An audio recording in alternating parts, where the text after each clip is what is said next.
椒面，盖上盖子，打成肉馅，尽量打细一点，不要太粗，否则口感不好。把打好的肉馅装入小盆中，鸡粉，撒上少许鸡精、姜末，刚才忘加了。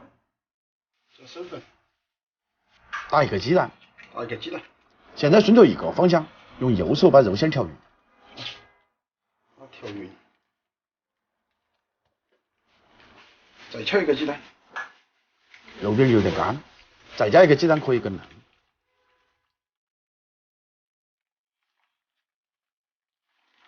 调匀了，就把肉馅摔打上去，这样口感更好。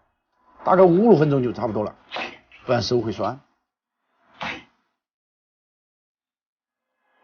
甩打上劲呢。盘子里面来点花生油，